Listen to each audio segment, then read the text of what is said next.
પ્રણામ. માધવ વિદ્યા સંકુલ ઓનલાઈન ટીચિંગમાં આપનું હાર્દિક સ્વાગત છે.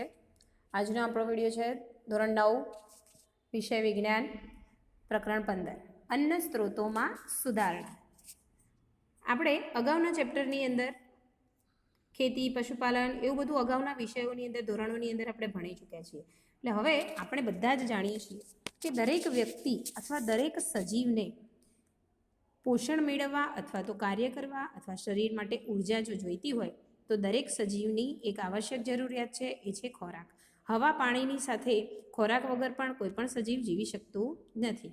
અને આપણને ખોરાકની અંદરથી ખોરાક ખાવાથી આપણને પ્રોટીન, કાર્બોદિત, ચરબી, વિટામિન અને ખનિજ ક્ષારો પ્રાપ્ત થાય. અને આ બધા જે તત્વો છે એ દરેક સજીવની વૃદ્ધિ અને વિકાસ માટે ખૂબ જ જરૂરી હોય છે. એટલે આ બંને જે વૃદ્ધિ અને વિકાસ માટેના જરૂરી ખોરાકના પોષક તત્વો છે એ આપણને મુખ્ય બે જગ્યાએથી જ મળી આવે છે. તમે તમારા આહારની દરેક વસ્તુને અવલોકન કરજો તો તમને જણાશે કે દરેક વસ્તુ એની પ્રાપ્યતા માત્ર બે જ વસ્તુ હશે.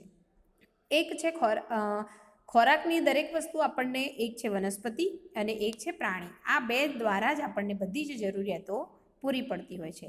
તો વનસ્પતિ એ ખેતીવાડીનો એક ભાગ છે અને બીજું છે પશુપાલન અથવા તો પ્રાણીઓ, એટલે કે મુખ્ય આપણા ખોરાકના સ્ત્રોતો છે વનસ્પતિ અને પ્રાણી. આ બે વસ્તુ આપણને ખેતીવાડી અને પશુપાલનમાંથી મળી રહેતી હોય છે. તો આપણું આ ચેપ્ટર ખેતીવાડી અને પશુપાલન આ બંને ઉપર આધારિત છે.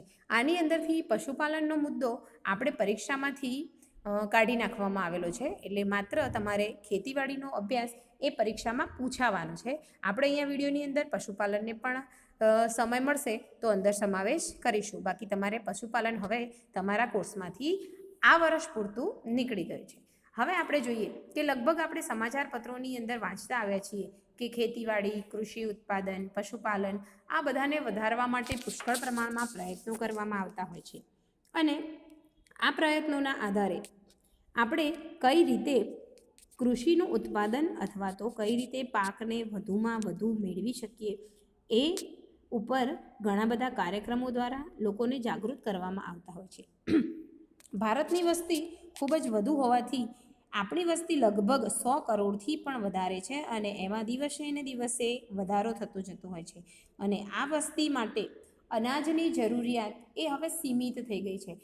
કારણ કે તમને આસપાસ જોવા મળ્યું હશે કે ખેતીવાડી માટે ઘણી બધી જમીનો હવે એની ઉપર કોઈ મોટા મકાનો, બિલ્ડિંગો અથવા તો કોઈ મોટા કોમ્પ્લેક્સ કે પછી એમાં કારખાનાઓનો વિકાસ થઈ ગયો છે. એટલે એ જે ફળદ્રુપ જમીન હતી કે એમાં જે પાક ઉત્પાદન હતું એ હવે ઘટતું જાય છે. કારણ કે વસ્તી વધતી જાય છે અને એની સરખામણીમાં પૃથ્વી સપાટીનો વિસ્તારમાં વધારો થતો નથી. એટલે કે ખેતીલાયક જમીનમાંથી આપણને ખબર જ છે કે પૃથ્વી ઉપર કુલ ભાગમાંથી 75% ભાગમાં તો પાણી છે, એટલે કે દરિયો, નદી, તળાવ એમાં તો માત્ર વધ્યો 25%. અને આ 25%માંથી એમાંથી પણ ઘણી બધી જગ્યાઓ એવી છે કે જેમાં ખેતી થતી નથી. દાખલા તરીકે ખીણો છે, પહાડો છે, બરફના પહાડો છે. તો આવી બધી જગ્યા એ ખેતી શક્ય નથી. અને હવે એમાંથી પણ આપણે દિવસે ને દિવસે ઉદ્યોગોના કારણે આ જમીનની હંમેશા ધીમે ધીમે અછત સર્જાતી જતી હોય છે. એટલે વસ્તી વધે છે અને વસ્તીને ખોરાકની જરૂરિયાત પૂરી કરવા માટે જે ખેતર છે એની સંખ્યાઓ ઘટતી જાય છે. એટલે ખેતરનું પ્રમાણ ઘટે તો એમાં થતું અનાજ એનું પ્રમાણ પણ દેશમાં ઘટતું જશે. એટલે હવે આપણે ખેતીવાડી માટે વધારે ભૂમિ અથવા તો જમીનની પ્રાપ્યતા આપણને ઊભી થશે. પરંતુ હવે આ આપણા માટે શક્ય નથી, કારણ કે તમે કોઈ પણ જગ્યાએથી નવી જમીનને ઉત્પન્ન કરી શકવાના નથી. તો આ માટે આપણે હવે એક જ પ્રયત્ન કરવા પડશે કે જેટલી જમીન છે એમાં આપણે કઈ રીતે પાક ઉત્પાદન વધારી શકીએ. અને આ પાક ઉત્પાદન વધારવા માટે ભૂતકાળની અંદર પણ હરિયાળી ક્રાંતિ જેવા કાર્યક્રમો થઈ ગયા અને એના અનુસંધાનમાં પાકનું ઉત્પાદન આપણે ઘણું બધું વધારી શક્યા છીએ. અને શ્વેત ક્રાંતિ જેવા આંદોલન દ્વારા આપણે દૂધના ઉત્પાદનને પણ વધારી અને સારું આયોજન કરી ચૂક્યા છીએ. તો આ બંને ક્રાંતિઓથી કુદરતી કે નૈસર્ગિક સ્ત્રોતોની અંદર થોડા ઘણા પ્રમાણમાં એનો સારી રીતે ઉપયોગ થયો છે અને પરિણામે કુદરતી કે નૈસર્ગિક સ્ત્રોતોને નુકસાન થવાની તકો વધી ગઈ છે. આથી પાક ઉત્પાદન વધારવા માટે આપણે સૌપ્રથમ પર્યાવરણને સંતુલિત રાખવું, એને જાળવી રાખવું અને એને નુકસાન ન પહોંચે તેવા પરિબળો હોવા જોઈએ. હવે આપણે એટલા જ માટે ખેતી અને પશુપાલન માટે સપોષણીય એટલે કે નુકસાન ન કરે તેવી પદ્ધતિઓનો ઉપયોગ કરવો જોઈએ. હવે પાક ઉત્પાદન વધારી અને વધુમાં વધુ એનો ગોદામોમાં સંગ્રહ કરવાથી લઈ અને કુપોષણ અને ભૂખની સમસ્યાઓનું સમાધાન કરી શકીએ તેવા પ્રયત્નો કરીએ, પરંતુ એવું થતું નથી. તેથી લોકોને અનાજ ખરીદવા માટે માત્ર ખેતી અથવા તો અનાજ નહીં, પરંતુ એમને ધનની પણ આવશ્યકતા હોય છે. એટલે કે જે વ્યક્તિઓ અનાજનું ઉત્પાદન નથી કરતા એને બહારથી ખરીદવું પડે છે અને બહારથી ખરીદવા માટે એમને ધનની જરૂરિયાત ઊભી થાય છે. પરંતુ આપણા ભારત જેવા દેશની અંદર મોટાભાગની વસ્તી એ પોતાનો જીવન નિર્વાહ ચલાવવા ખેતી પર નિર્ભર છે. પરંતુ હમણાં થોડાક સમયથી ખૂબ દુઃખની વાત છે કે આ પ્રમાણ ધીરે ધીરે ઘટતું જાય છે. એટલા જ માટે ખેતી ક્ષેત્રે લોકોની આવક આપણે વધારવી જોઈએ. એટલે જેટલા પણ ખેડૂતો હજી પણ ખેતી કરે છે એટલે આપણે એમને એવી પ્રેરણા આપવી જોઈએ કે જેથી એ પોતાની ખેતી બંધ ન કરે. અને એટલા જ માટે સરકાર દ્વારા પણ પુષ્કળ પ્રયત્નો અને ઘણી બધી યોજનાઓ ખેડૂતો માટે લાવવામાં આવતી હોય છે.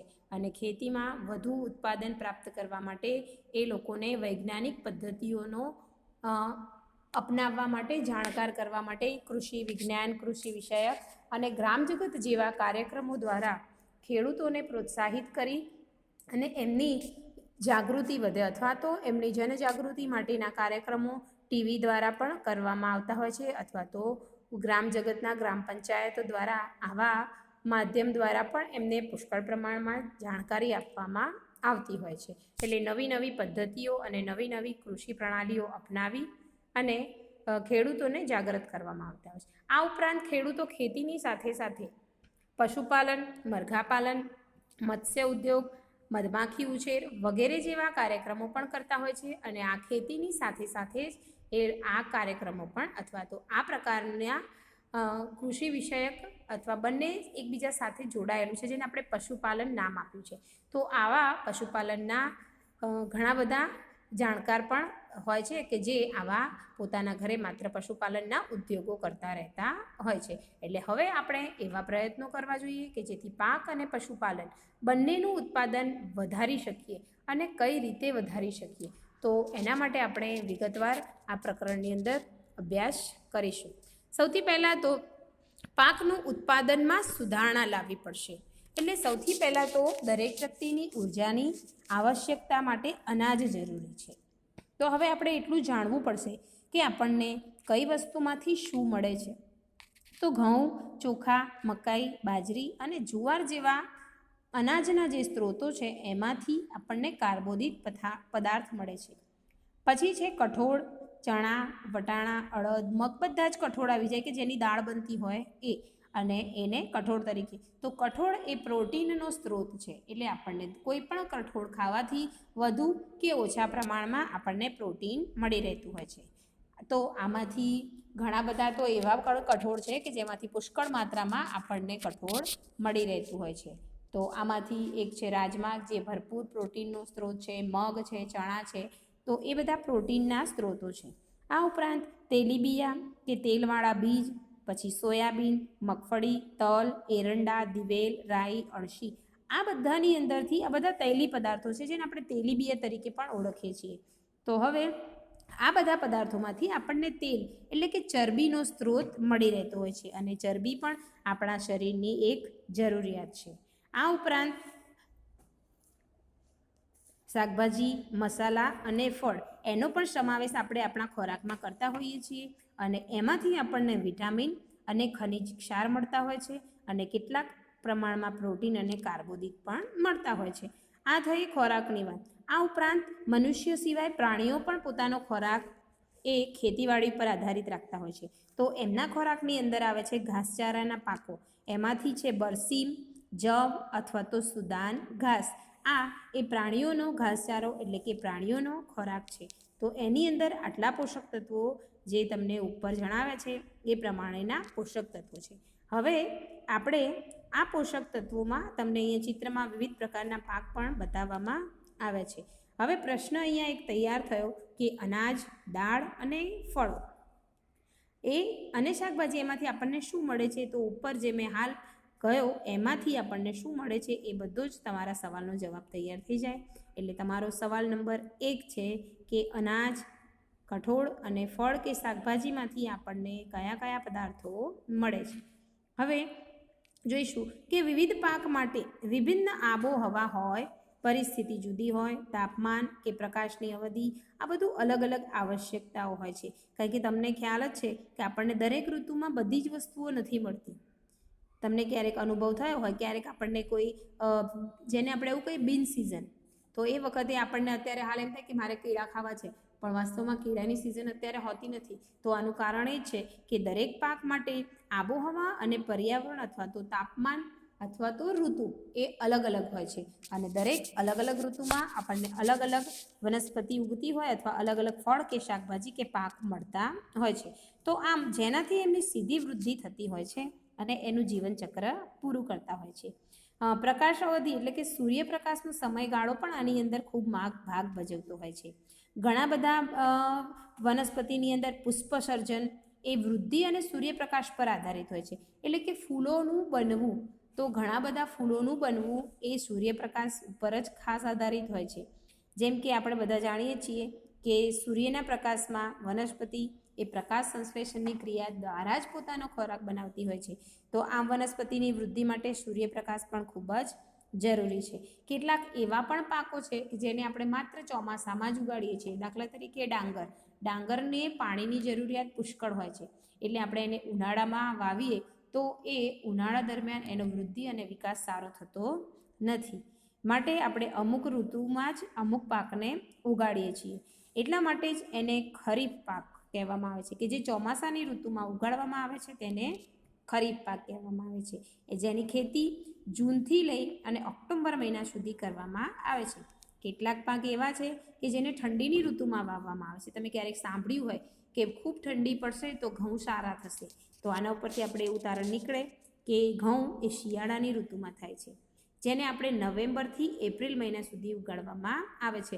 અને તમને ખ્યાલ જ હશે કે આપણે જ્યારે નવેમ્બર મહિનામાં એટલે કે દિવાળીએ આપણે ઘઉં વાવીએ છીએ ત્યારે આપણને ઉનાળા દરમિયાન, તમારું વેકેશન હોય ત્યારે મમ્મી મોટે ભાગે ઘઉં સાફ કરતી હોય છે, તો એ એપ્રિલ મહિનામાં આપણને આ ઘઉંનો પાક તૈયાર થઈને મળી જતો હોય. તો એવા પાકને રવિ પાક તરીકે ઓળખવામાં આવે છે. અહીંયા ડાંગર, સોયાબીન, તુવેર, મકાઈ, કપાસ, મગ આ બધા ખરીફ પાક છે. ત્યારબાદ ચણા, ઘઉં, વટાણા, રાઈ, અળસી આ બધા રવિ પાક છે, જેને નવેમ્બરથી એપ્રિલમાં ઉગાડવામાં આવે છે. આપણા ભારતની અંદર 1960થી 2004 સુધી ભૂમિમાં ખેતીલાયક જમીનની અંદર 25% વધારો થયો છે. અને જ્યારે અન્નના ઉત્પાદનમાં એનાથી 4 ગણો વધારો થયો છે. એટલે કે ઘણી બધી એવી જમીન હતી કે જે બંજર હતી, જેને આપણે આમ ખરાબા તરીકે અથવા તો એ જમીનની અંદર કોઈ પણ ઉત્પાદન થતું નહોતું. તો એવી જમીનમાં સુધારો કરીને પથરાળ વિસ્તારમાંથી પથ્થરને દૂર કરી અને ત્યાં પણ ખેતી કરવામાં આવે. તો આવી રીતે એવું 25% જેટલો ખેતીલાયક જમીનનો વધારો પણ કરવામાં આવ્યો છે.